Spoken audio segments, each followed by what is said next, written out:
The Idea of You, I finally got a chance to check out this film on Prime Video, and I gotta say, man, Anne Hathaway, she is aging like a fine wine. What a fox.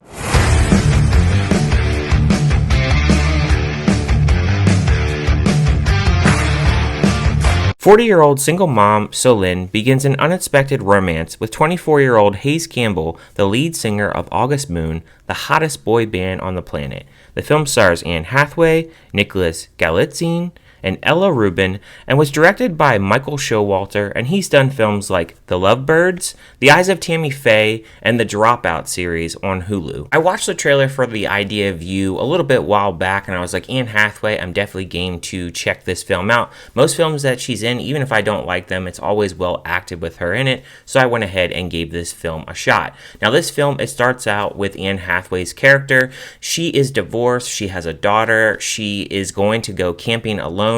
Her daughter is going to be going to this Coachella festival where her father had bought VIP tickets to this band that she likes called August Moon. Although she's growing up and she's getting a little bit away from that band, she still wants to go to the concert and hang out with her friends. Now, her mother ends up dropping her off to her father's house, and obviously this is her ex-husband. She doesn't really like his new lover, obviously because he cheated on her. Father ends up bringing back the children because he says that he's got a merger thing going on with work, and then she ends up having to take them to Coachella instead of going camping alone, and she's a little bit upset by this because she really wanted her alone time. So she ends up going to the festival and just having a good time for what it is. She ends up stumbling backstage, and she goes into this camper thinking it's just a regular bathroom, and it turns out to be the lead singer of August Moon. And I can tell you right now, this is actually very realistic. I've been to festivals where it's very easy to go backstage. There's no security whatsoever. So I thought in that aspect, if you thought it was unrealistic, I'm telling you right now, I've done it several times, so it's definitely not a hard thing to actually accomplish. So then when she meets him, she starts to really spark up a romance. He ends up dedicating a song to her, and before you know it, he's trying to reel her in and just go out on a date with her. What I really liked about this film is Hayes himself. He is very, very persistent, but he's also funny too, especially when he's trying to reel in Celine here. He'll text her, he'll try to buy her art gallery up, and just try to impress her any way he can to really get her attention.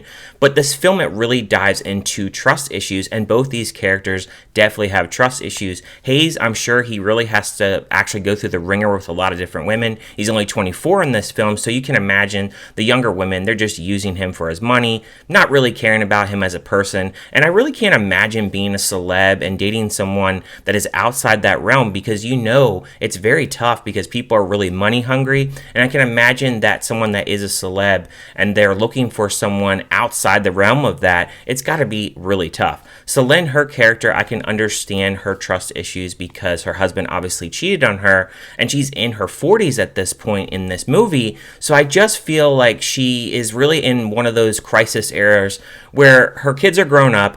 She needs to do something for herself, and I think that's what she's really trying to do in here, although that can really backfire because of their age difference.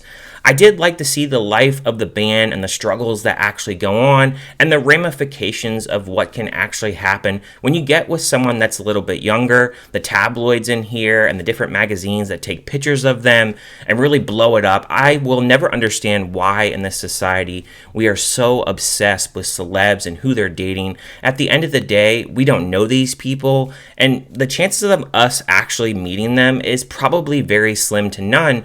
So the fact that we really obsess over this, it's very true and realistic, obviously, in this film. It definitely dives into that a little bit, and just how, that can really affect you and your life, and how people can really treat you different. And it's very interesting to me how when you get money, how everyone really starts to treat you differently, and how when you date someone famous, all of a sudden everyone is your friend. Acting fake like that, I just cannot stand it. The characters both have to face age gap as well. Now in this film, Anne Hathaway, she is 40, and Hayes' character is 24. Now in real life, Anne Hathaway is 41 and Nicholas is 29. I don't think that's that crazy of an age gap, but for some people, they really have an issue with that. And I think some people that go into this movie, maybe they'll have an issue with that. I had no problem with it. At the end of the day, it doesn't affect me whatsoever on who is dating who.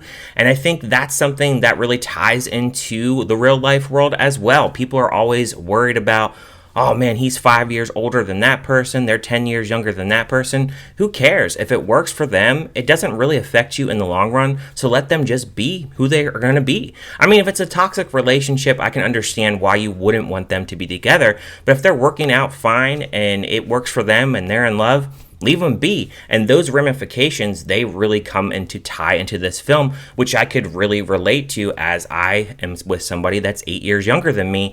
And I don't really deal with those kinds of ramifications, but I can see where people would really get really mad about the different age gap between different people. While the film is shot well, cinematography is done well, there were a few little things I noticed with the camera. There was a couple scenes where the close-up was a little bit shaky. It's not detrimental to the film, but I did notice it in a few scenes. There was one scene where both characters are having a sexual scene. They're kissing. He's kissing her neck. And Anne Hathaway is a little bit over the top. I guess she has an orgasm while he's kissing her neck. I mean, I guess that could happen, sure. But it was a little bit over the top, and I was just like, yeah, it's just a little bit cringe. And my last negative was her relationship with her daughter. Now, we do see it in some scenes. I do wish that we had a little bit more scenes with developing their relationship and getting her feelings a little bit more and having a little bit more scenes with her daughter, as I do feel her daughter is off screen quite a bit in this film, but I would have liked to see a little bit more in their relationship, maybe a little bit from the other side of things and just see, where she's coming from just a little bit more.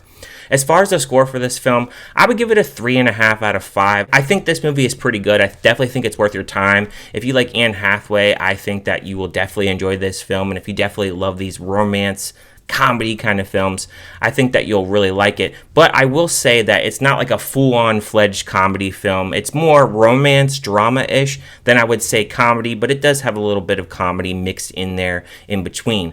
However, I want to hear from you guys. What did you guys think about this film? Did you like it? Did you hate it? Did you just think it was kind of meh? And if you haven't checked it out yet, are you going to check it out on Prime, or are you going to skip it altogether? Leave any and all comments down below, and check out these 2 videos that I've recently done and uploaded. Thank you guys for checking out this review, and I will see you guys next time.